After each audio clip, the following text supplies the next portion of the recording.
有请主持人赵创。欢迎电视机前的观众朋友走进天津卫视的大型情感节目《爱情保卫战》，来看一看今天我们请到的几位老师是谁。他们是著名的媒体评论人于博宏于老师，欢迎于老师；著名节目主持人莎娜老师，欢迎莎娜老师；心理学专家于继静老师，欢迎于老师；许巍老师。来了解一下这一对的基本情况。我是去年认识他的，虽然我们交往还不到1年，但却出现了很多问题。我觉得我们的三观很不一致，遇到事情的处理方式和想法也不一样，而且他做的很多事情都让我很没有安全感。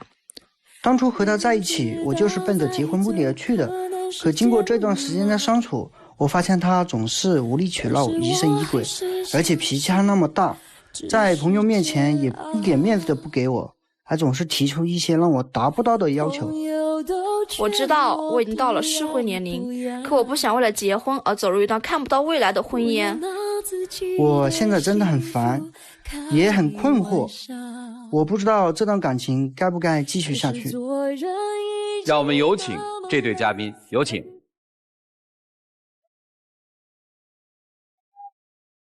曾先生32岁，来自湖南，销售，欢迎曾先生。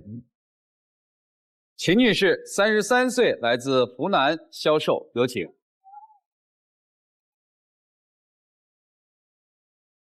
欢迎两位啊！今儿谁要来的呀？是我要来的。啊，来干嘛呀？就是我们之间就是发生了很多的矛盾嘛，观念不一样。然后听我朋友的一个介绍，他说这个天津卫视爱情保卫战非常的专业，有一些很情感专家可以给我们介绍一些建议，少走很多弯路，所以我就过来了。哦，谢谢您还帮我们做一广告啊！我们听听吧，都发生了哪些事儿，哪些观念不同有争执？就刚开始的时候嘛，我们交往的是第2个月的时候，他就会有一些手机，然后拿了一个小号去跟一个他说是女同事嘛聊视频，然后我看到的话就会把它删掉。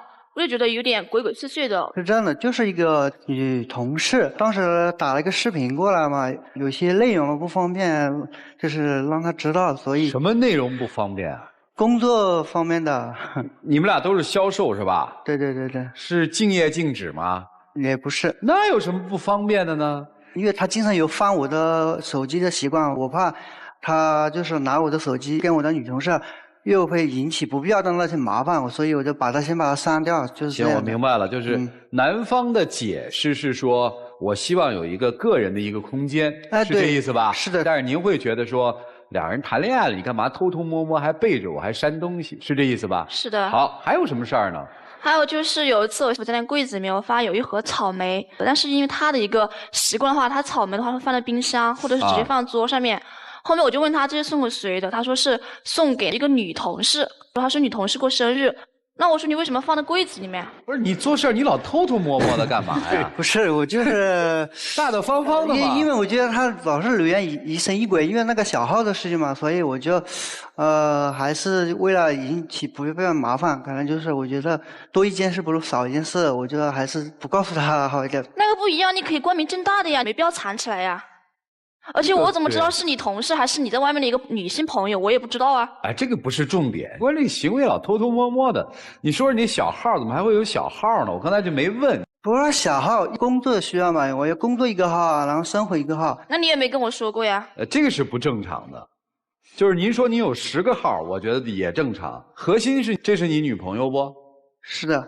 那你开俩号，你是不是需要告诉他呀？可能是我考虑的不周吧。您这是真轻描淡写。类似于此的事儿还有吗？还有就是跟我在一起的时候，到晚上一个人打电话过来，是女的，因为我听到声音，然后那女的喊他去接，他说是那个他哥们儿的一个老婆。这个他全都是有点这个无理取闹了，因为我那个哥们也好，我那个哥们老婆也好，他都见过的。而且我跟哥们的老婆是非常要好的朋友，这是高中同学，都不分彼此的。不，还是分一下彼此吧，这得分彼此啊。我想表达的就是说，我看他们关系都非常铁，就是说。是。然后他们只要是一有困难，是吧？有什么要想帮忙的，他会第一时间想到我。啊。如果说我有什么困难，有什么要帮忙的，也会第一时间想到他们。这理解。对。后来是您自己去接的吗？是的。为什么不带着女朋友一起去呢？他没有带我去，他直接就自己一个人开这么好的朋友不就就去了。也熟络一下吗？没有，我觉得可能大晚上可能还是有点不方便嘛，就是。这有啥不方便的？她是你女朋友，那是你的好朋友，有什么不方便的呢？其实没什么，只不过我觉得就是他想多了。所以就是这样，好多事儿说不清楚，可能你就是我们站在了自己思维的一个立场上来做这件事儿嘛。啊，如果是这样的话，确实女性会觉得没有安全感，因为她的感受是你什么事儿都背着我，这是所谓在情感专一度啊。可能你怀疑她跟外面的其他异性，那么生活的其他方面，她还有什么事儿是不给你安全感的？其他的也还好，主要就是他有时候就是花钱啊各方面的，感觉我也是，因为他就是朋友多嘛，我不管是异性同性，外面朋友多，他应酬多的话，钱就花掉了。而且我跟他在一起的话，我也不知道他的工资什么这些，我也是没有安全感的。所以对于一个女性来说，恋爱当中有2样东西是给安全感的，一辆叫忠诚，对吧？一辆叫这个人对于生活的态度。你们俩谈的时间不久吧？半年多。主持人他说那个安全感，主要我觉得，因为我们两个还没结婚，就是还作为男女朋友，他要是拿我的钱跑了，或者是拿我的钱做别的事情呢，也说不定。我是想，你既然要管我的钱，我可以啊，就是我们结婚之后给你，那是理所当然的。对不对？半年就要管钱了。因为他这个在朋友方面，感觉朋友比我重要，你知道吗？他的那个什么你管了他的钱，他依然是朋友比你重要啊。因为主要是在应酬方面嘛，他这个朋友在一起的话都是他掏钱的。然后立场我就觉得，你提到那个朋友，就是说你一点都不给我的一些面子，因为我把他介绍给我的一些朋友嘛，我想让他尽快的融入到我的那个生活圈、朋友圈。但是有一次，吃饭的时候，我就和我哥们也很热情嘛，就是去敬他酒，他就是不给面子嘛。我也没有不给你面子啊，我只是以水带酒，难道我还一定要有以酒去敬他们吗？没事，我觉得你可以意思一下也可以啊。我有意思啦，不一定要那个，而且要全部喝完。而且我为什么就非一定要融入到你的朋友圈子呢？不是，你要跟他好，一定还是要融入他的朋友圈的。这姑娘是想跟他过日子哈。对。咱们了解到了，交往半年，女生觉得没有安全感。你有没有什么不舒服的呀？疑神疑鬼，老是怀疑我。还有的话，我觉得他的脾气有点大，稍微说一点什么呢，他的脾气就上来了。那如果我不管你这些东西，工资什么都不管，那你可以不管我的一些生活吗？比如说我的穿衣方面，还有我的一些那个工作，你也可以不管吗？他的穿衣真的是让我无法接受，就是说。你不能接受，不能接受什么？有点太暴露了。暴露哪方面暴露啊？是晚礼服。今天算是暴露吗？这个还好能接受。就是。那他日常穿成什么样啊？就是聚会的时候穿。还有就是公司年会的时候穿，这也不是说经常穿。1年一回嘛，对吧？对呀，聚会的时候也就有时1个月1、2次嘛。我跟他见面1个月就是7、8次左右，也不是每天在一起。他有时看到我，有时候去聚会，因为我客户也比较多，他也要管。他是管您着装的是吧？对，现在去外面的话，基本上就是裤子。觉得他有点大男子主义。反正就是我不能接受。你不能接受，你为什么不能找一个你能接受的女的？你为什么要改变我呀？你不是说白你自己自卑吗？问你呢？这话问的特别在腰眼上。就是你找一个你能接受的呀？怎么讲呢？因为毕竟感觉在一起，还是有感觉的嘛。想尽量他能不穿就不穿嘛。我还是蛮在。你剥夺了我的穿衣自由和审美权，你知道吗？这个上升的也挺高的啊。商量。他不商量，一刀切。交往半年多，对吧？对。你是从来没有结过婚，对吧？对，我没有结过婚。30多岁，听编导说你对这个情感这方面要求的还挺高。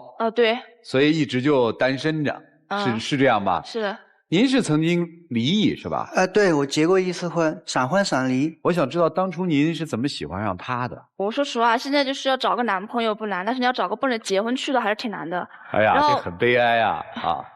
行，您接着说。刚开始的话，他就是跟他在一起，第一个我觉得他还是很会照顾人，然后比较的厚道吧，因为他就是不管干嘛，他都会抢着去买单，不是因为他也很有钱，是因为他很重情重义。还有就是就是说他很真诚、靠谱，他会带着结婚的目的去。所以他这个所谓的以结婚为目的的恋爱就打动了你，是吧？对，因为其实你要找个以结婚目的的，但是又合适的还是挺难的。因为到像我这个岁数，说实话，条件好他也不会考虑我。你看，条件差的吧，我有高不成低不就，我又不想将就。哎，然后主要还是要三观要合。对，我觉得你好像把这个生活的事儿想的那个很透彻啊。但是感情这件事儿，有时候你发现这么理智的时候反而坏菜。咱往下听啊，就在这半年多的接触过程当中，后来又发现了一些这先生什么问题啊？快过年的时候嘛，他带我去见他父母了。啊，那是够快的了。对啊，快过年的时候带他见我的父母，然后我父母啊对他也很满意的，各方面条件啊都还挺满意的，就是对他印象也非常好。因为我毕竟就是说也离过一次婚了，因为没有小孩，我家里人也就是急着要抱孙子嘛，就是这不是好事儿吗？不都这么想吗？但是他那个母亲就是见我的时候，后面就过了第2天、第3天就跟我说，他就说他们那个村长结婚那边娶了一个护士，护士的话没有要彩礼钱，然后的话那个房子、车子都是女方买的，我就不知道这是什么意思。那是不是我跟你在一起结婚也是什么都不用要，然后的话就是房子、车子也是我提供，因为房子我有。他爹妈那句意思说彩礼钱也不用了，就直接这样子可以结婚。没有，我老妈只是就是随口一提。那他为什么要这样子说呢？也就是你可能太在意了。什么叫在意啊？他这个就是花中有花，好不好？他这就是一种攀比和对比啊，他就觉得很羡慕别人的儿子娶了一个这样的媳妇儿。那你母亲和你的意见，如果要跟姑娘结婚的话，你们是怎么个章程啊？他母亲是要我先把孩子生了，彩礼钱以后再说。这个彩礼钱，因为他的要求提的就是稍微对我现在来讲啊有点高，因为我一个花销也大，可能没有那个存钱的意识。再者啊，就是因为我离过一次婚，我们当地的那个标准嘛，就是10万块钱左右，当时也是给了，因为很快的离婚了嘛，因为也是性格不合啊，然后他比较幼稚啊，那个钱的话就没要回来。就是你经济上比较紧张，对，是吧？然后他提的是20万。但是我真的实在拿不出来。我觉得20万不高，我又没有他买房。核心重点恐怕不在于这20万的彩礼吧？咱们把它放在这听就是跟家人的矛盾是吧？他的婚前我就觉得他们家里就有点像空手套白狼，你知道吧？就是所以说我就一直就是压这个彩礼钱不会放。不是，我不是不愿意就是拿出来。但是你母亲那个意思就是这个样子。但是拿不出那么多啊。你是跟他母亲结婚还是跟他结婚？我问一句。他有点妈宝男。哦，妈宝。他说他尊重他母亲的想法。不是，我觉得不是妈宝，我觉得还是越变淡了嘛，还是比较尊重。你现在着急跟这位女士结婚吗？还好，就是我就是想尽快。我爸爸妈妈的话，我问你更急，就是。不是，我问你着急吗？我没有问你爸妈的意见。你是一个独立的成年人，结不结婚是你要考虑的，跟你父母有什么关系？你着急吗？确实有点着急，因为毕竟这个年龄摆在这里了，就是说也是。所以你也我都33岁，比你还大，我都没急，你急什么呀？不是说你的更急一点吗？过了那个什么适婚的年龄，过了那个行生小孩子的年龄。行，这个我们再把它摆在这儿，很有意思啊。等于现在跟他的父母或者跟他的家庭也发生了比较大的冲突，在结婚这个问题上，再把它细化一些，是在彩礼这个问题上。我让不了步，我觉得这个。哎，我再问一个极致的话啊，我们每位老师每人凑个5万块钱借给这小伙子，他拿这20万彩礼，今天把20万彩礼给您了，您嫁他吗？还是要看那个观念，因为我感到跟他在一起很多观念还是那个。所以咱们有时候一听好像是钱的事儿，你真把这个事儿往前一推，你发现跟钱还没什么关系。我想问他的朋友对你是个什么态度啊？也还好，但他朋友做什么事情喊他去不会跟我商量，有时候他朋友喊他去出差嘛，他也不会跟我商量，直接就过去了，而且是出差很久。那我就奇怪了啊，你今天来这儿要干嘛呢？按你描述的这些，谈了半年，然后感觉到处都是矛盾啊，今天来干嘛呢？确实这个相遇确实也是一种缘分嘛，然后都还是想就是最后的时候给彼此一个机会去挽回这个感情。哦，是挽救这个感情呢，还是挽救一个可期待的婚姻呢？可期待的婚姻。所以对女生来说，这个男人并不是特别满意，满意的是他愿意娶你的这个态度，或者他要娶你给你的这个结果。我理解的对还是不对？是的。所以结婚是很重要的，跟什么人并不重要，这个时候才要讲究条件的对等。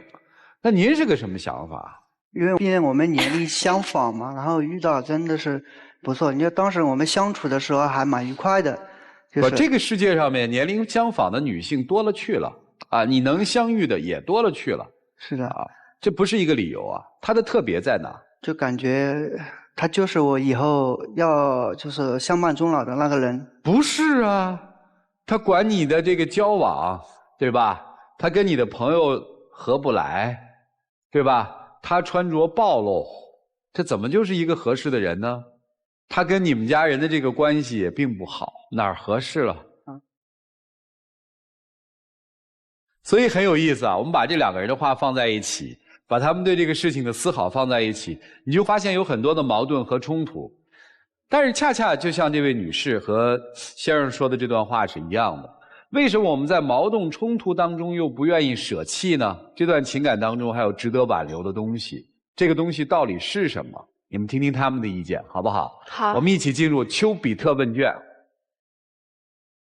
男生，你好哥们的老婆半夜里打电话叫你去接，你有没有想过让你的好哥们情何以堪呢？后来我那个好哥们他当时喝醉了。啊，你都有理由，但是你的理由都很苍白。就像你说为了工作你去开一个小号，这是经不起推敲的。你偷偷摸摸把草莓放到柜子里，这又是经不起推敲的。你明明知道他疑神疑鬼，你为什么还要如此的偷偷摸摸？一个女性当然会想到你是不是和其他的女性在玩暧昧。当然女生你们相处才半年，还没有走进婚姻，你就要接管他的钱，操之过急了。刚才你们两个人纠结这一个彩礼，我个人认为结婚彩礼这是一种习俗，这是一种态度。为什么我们古代把它叫成聘礼？这是感谢亲家含辛茹苦把自己的女儿抚养长大。我个人的观点，对彩礼这一个事情，如果说经济条件许可，女方可以不要彩礼，男方不可以不给彩礼。另外我刚才还听到你分明说到有一句，房子你有，他通过自己的努力去买一套房子，他除了给自己安全感，另外其实也是一种希望，他希望有这样的一个家，但同时也有他的焦虑。老公和婚姻不一定永远是我的，但这个房子一定永远是我的。这透出的是什么？其实你是防备着他的，他也给你划了界限的。所以你们不解决这一个问题，两个人怎么继续呢？所以现在不是有一种观点吗？婚姻是靠不住的嘛，房子是靠得住的嘛，男人是靠不住的嘛，自己手里有钱是靠得住的嘛，女人也是靠不住的嘛，要自己藏点小九九才是靠得住的嘛。这好像是现在有一些年轻人在结婚的时候心里想的事儿。我觉得那个词儿用的特好，叫焦虑。我们现在年轻人因为这个年龄也这么大了，爱情和你不大，你大什么呀？33岁了。来，莎娜老师，我觉得你们两个人最本质的问题是需求不对等。女士要的是婚姻的本质，就是你能给我陪伴和温暖，但男士要的只是婚姻这个躯壳，我有一个婚姻，然后结婚之后能有一个自己的孩子。所以你们两个人都看到了对方能给自己的这个需求带来一丁点满足感，可是真正想要的那个本质得不到，然后两个人就想，我怎么样能让我自己的利益最大化？那无非就是改造对方嘛，把对方变成我自己心中想要的那个完整体。稳定的情侣关系本质是什么？是要出让一部分的权利。因为什么出让？因为爱。出让什么权？自由权。就是我们在一起的时候，我要为你付出一些东西。就像刚才说到他说你的衣服的问题，自由权里面就包含这个。我不跟你在一起的时候，我想怎么穿就怎么穿，但是我跟你在一起，因为爱，所以我会考虑到你的需求，考虑到你的感受。那好，跟你在一起的时候，我适度为你改变。男生也一样，自由权。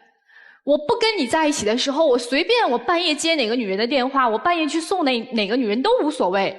但是我跟你在一起了，我要有一个底线。这个底线是你会因为这件事情难受，所以我不会去做。第二个权，隐私权。没在一起的时候，我有我自己的小秘密，我不想让谁知道，我就不告诉他。可是你既然选择跟他走在一起，选择这种稳定的情侣关系，他该知道的，他一定要知道。因为这涉及危及到你们的感情啊！难道你们的感情都不及你那点小秘密值钱吗？最后一个权利就是时间权，两个人都要舍弃属于个人的时间去陪伴对方。所以由需求不对等到你们不愿意出让自己的这些权利，就可以看得出，你们如果只是为了结婚这个目的，没有那么深的爱，那最后结了婚，这个婚姻也是失败的。你们两个人好好考虑一下，到底是需求更重要，还是爱更重要？谢谢。好，谢谢莎娜老师。徐老师，我看到两个人是又渴望结婚，但是又害怕结婚，所以都患得患失，两个人都没有安全感。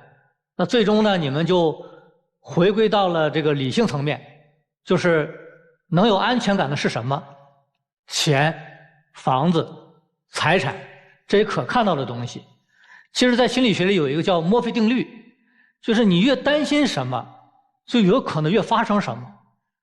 两人在结婚的这一刻，少了太多的感性，而多了更多的理性，想到的是离婚的时候怎么办？那这个婚结的一点都没有意义。结婚至少是一种憧憬，在这个都没有就可怕了。我觉得两个人到什么状态呢？结婚就是说20万彩礼，万一离了婚，我爱过，值了，这20万不算什么，我要还不要，我给还是不给，这都不是问题了。如果没有这个状态，结了婚以后有了孩子再给20万，那就意味着他连20万都不值。这边也是，不给我彩礼的话，那我就不结婚，那意味着婚姻还没有20万重要。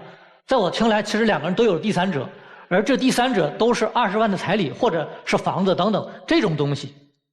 所以你们两个的婚姻就是患得患失当中中间隔着这么一个东西，两个人都要有条件式的结婚，因为到离婚的时候可能自己保证自己不损失那么多，那这种患得患失的心态一定也走不远，多磨合一段时间，淡化这种条件式的爱情和婚姻，可能会走得更远一点。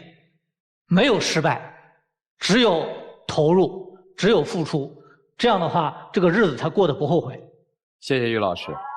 徐总，男生先不要着急结婚，先好好的谈这场恋爱，因为你曾经是闪婚过的人，对不对？感觉我年纪那会儿轻嘛，对不对？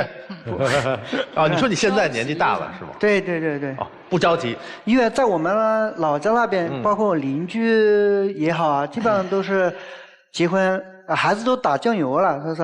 我老你不要看别人的眼光。说句实话，我深刻的感受到你还没从那场闪婚当中真正的走出来。你闪婚，说明你当时对爱情是多么的冲动，多么有激情，也就是说你想象的爱情多么美好。但是你认为现实是残酷的，你离婚了，你经历了情感的撕裂，财产的分割，你一下就觉得结婚爱情是这么的现实。而现在你要结婚，也是因为是说别人给你了压力想让你结，不是你自己想结。或者说你还没有真正去找到那个能让你有结婚冲动的那个女人，否则你就不会这么封闭自己。你自我保护的意识太强了，你觉得什么会离不开你？钱吗？对不对？我要捂住我的钱袋子啊！上一次我那10万彩礼没要回来，所以你说10万，那边想我一定要20万，20万对他来说最重要的吗？不是，是因为他觉得你在对比。所以我建议你先停止结婚的想法。另外慢慢的去想上一次失败的婚姻当中你吸取的教训是什么，放下戒心，好不好？好的好的。女生也是一样。你岁数其实不算大，不要那么着急。你去谈恋爱，去感受那种恋爱当中的美好，然后再去谈那些物质啊，然后金钱啊等等等等。明白？爱情当中情是最重要的，好不好？好，是这样。谢谢齐总，谢谢评委老师。我一直在琢磨彩礼这个问题。过去彩礼啊，是一个家庭管理一个孩子结婚和冲动的手段。古代的咱们不说了，那是聘礼。我们说这个彩礼，是父母觉得你太年轻了，你冲动啊，你谈一个就要结婚，父母是拿彩礼做刹车作用的。这个他们不了解，他们没那个时代经历。有一阵子中国已经不讲彩礼了，咱们回忆一下，80、90年代还有彩礼说吗？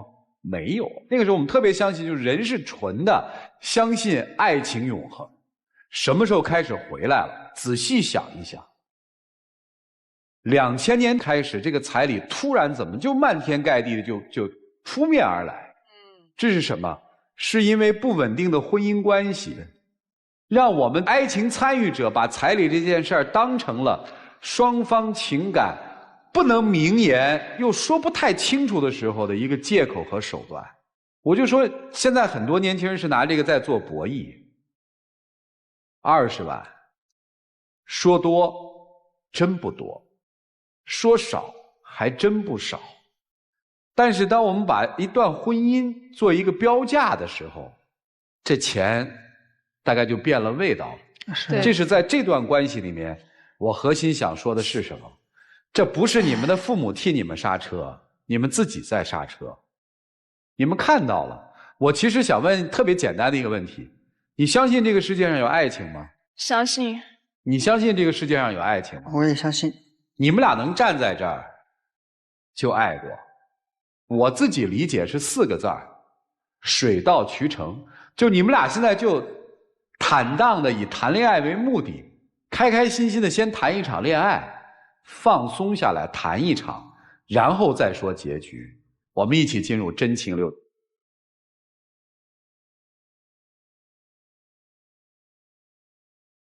相识了是一份缘分，我们在一起也挺不容易的，就是经过当时就是真的是我们就是想奔着结婚去的，因为我年龄也这么大了。然后经过这一段时间的相处，我发现确实我们存在了很多矛盾。跟来到这里听各位老师的一些建议啊见解啊，确实值得我们去思考。让大家都彼此给对方一些时间，冷静去想一下思考一下吧。我很感谢缘分让我们相遇，就是在这段时间内嘛，我们的观念就是不同嘛。然后呢，我还是希望就是说让后面的一个时间去这些东西。然后但是我现在很乱。时间到啊！男生这个态度是对的。你们俩现在最需要的是冷静。谢谢2位啊，请回。好，谢谢。好了，电视机前的观众朋友，请拿出手机来下载金悦 APP 和万事达手机客户端，进入到我们天津卫视的直播聊天室，边看边聊。直播过后，也可以通过金悦 APP、天津 FTV 网络电视、万事达手机客户端来收看本期的节目内容。欢迎大家登录优酷视频、腾讯视频、爱奇艺、搜狐视频收看节目的完整内容。我们来看看他们自己的选择。